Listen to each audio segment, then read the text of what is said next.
If you're wondering how long this is supposed to take, this video is for you, because this work does not move on a schedule, and that uncertainty wears parents down in ways no one talks about.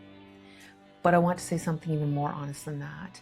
If you're not asking how long this takes, but instead you're asking yourself how long you can survive it, then this video is especially for you, because those are two very different questions. One question is about your child healing. The other question is about your endurance. And if your private answer lately has been, I don't know how much longer I can do this, then we need to talk about that directly. Because parenting in a long season of dysregulation is not just about strategy, it's about sustainability. And before this video ends, I'm going to show you something that many exhausted parents accidentally do that quietly makes this timeline longer than it needs to be. So stay with me. In this space, we protect dignity, yours and your child's, especially when behavior is hard. We believe structure is stabilizing. We believe calm is leadership. We believe fear distorts perception. This is where parenting becomes steadier, more intentional, more grounded. Let's begin. I'm Christine, and timelines in high-intensity parenting are one of the most destabilizing parts of the entire experience. Human beings can survive almost anything if we know when it ends. What breaks people is not always the difficulty, it's the uncertainty. The wondering if you're doing it wrong, the wondering if you should have already been seeing progress, the wondering if something is permanently broken. And when parents live inside that uncertainty long enough, something subtle starts to happen to us. We stop looking for progress, we start looking for proof that nothing is working. And once your brain starts collecting that evidence, the entire situation begins to feel hopeless, even when small progress is happening. So let's slow this conversation down, because trauma-impacted nervous systems move differently than most parenting advice assumes. Parents want a map, 6 months, 2 years, until middle schools, when they're 18, but nervous systems don't follow calendars. They follow safety. They follow repetition. They follow whether the environment feels predictable or threatening. Progress in trauma-impacted kids is almost never linear. It moves forward, it stalls, it regresses during stress, then stabilizes again. A new school, a holiday, illness, puberty, a move, even positive changes can temporarily reset patterns that we thought were resolved. And when that happens, parents panic. They think they were doing better. Why are we back here again? But regression during stress does not mean nothing worked. It means the wiring is still under construction. This work moves at the speed of safety, not effort. That matters, because exhausted parents almost always respond to slow progress by increasing effort. More explaining, more correcting, more talking, more therapies, more monitoring, more pressure, more checklists. But again, as we've said before, effort feels like intensity, and intensity feels like threat. Threat slows down this healing process. When we are creating an environment or situation of safety, that safety compounds. It compounds the healing progress. I want you to ask yourself something honestly.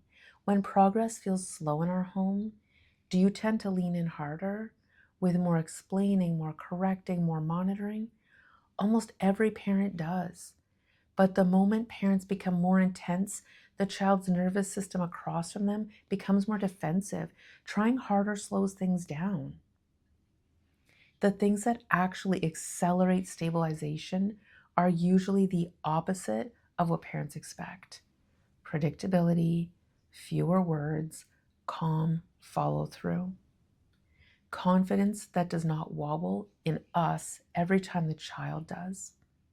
And taking breaks. We need to talk about breaks, because if you're asking yourself how long I can survive this and your honest answer is not long, then something must change immediately. Part of that change is how you respond. That's what these videos are helping you with.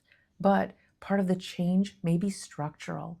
Having respite care, taking time away, utilizing family support, sending your child on sleepovers, even separation within the house.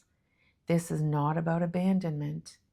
This is nervous system distance so you can begin to feel safe again. I'm not going to use that oxygen mask analogy here because some of you are not calmly sitting in turbulence, needing to adjust your mask. Some of you feel like the plane's on fire. And when the plane is on fire, you don't focus on technique, you get out. If you are in extreme crisis right now, violence, constant dysregulation, no sleep, the goal is stabilization, not insight, not repair, safety first. We will talk in another video about how to create ethical, structured breaks from your child that do not escalate the situation. There are ways. But first, I want to tell you a story that permanently shaped how I respond in crisis. This is a heavy one, so trigger warning here. You may not want to have kids in the room for this one. I worked with a 17-year-old young man with severe PTSD. It was undiagnosed at the time. He had just arrived in the program, and the environment was not particularly trauma-informed. Many staff saw behavior through the lens of compliance or defiance. I saw it through threat and survival. One afternoon, he punched a wall and shattered his hand. And the reason for this matters. He had just come home from school. His bedroom door was open. His music was loud. I walked into his room to say hello. I had been calling his name, but he couldn't hear me because his music was loud. When he turned and saw music behind him, his nervous system reacted before his brain did. He lifted his arm to punch me, and in that split second, he realized it was me. And instead of hitting me, he redirected and punched the wall.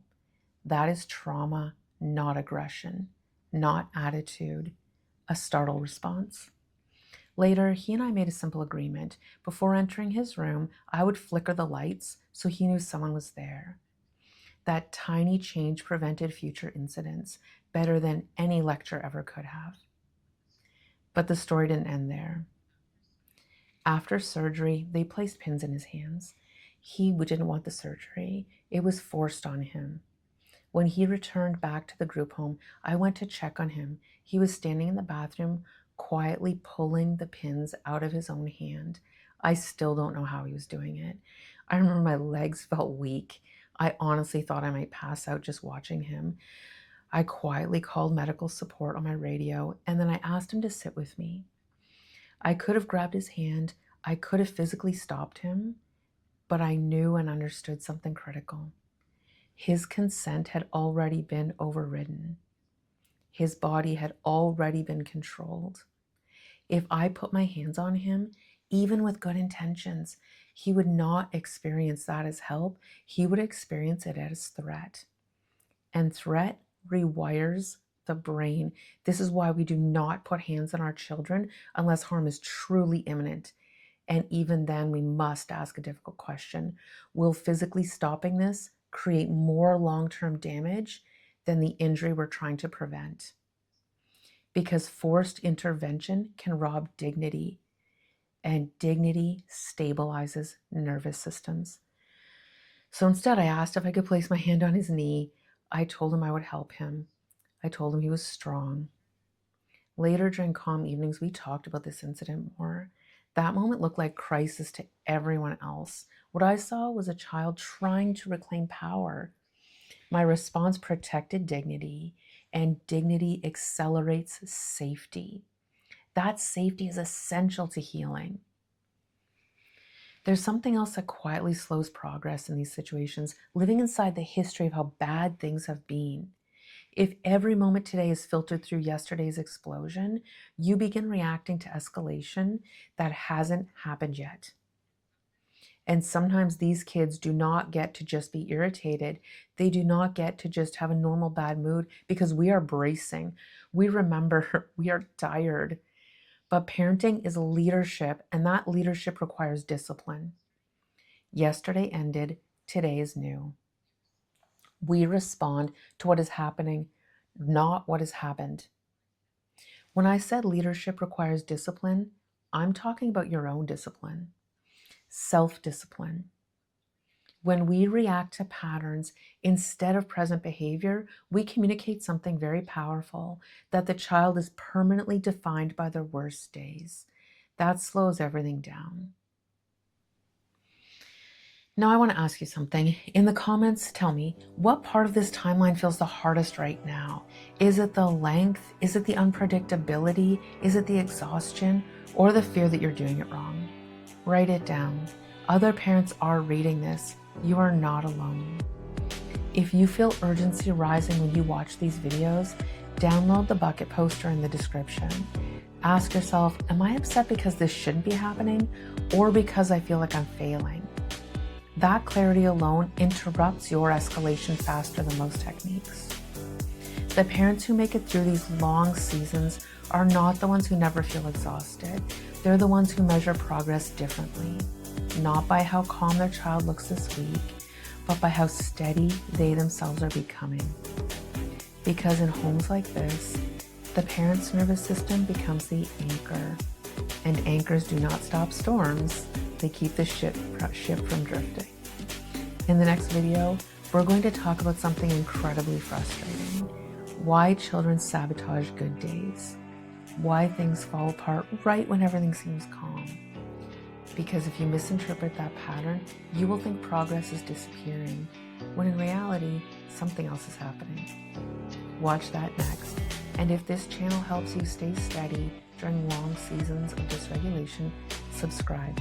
Safety compounds and clarity compounds, and you are probably further along than you think.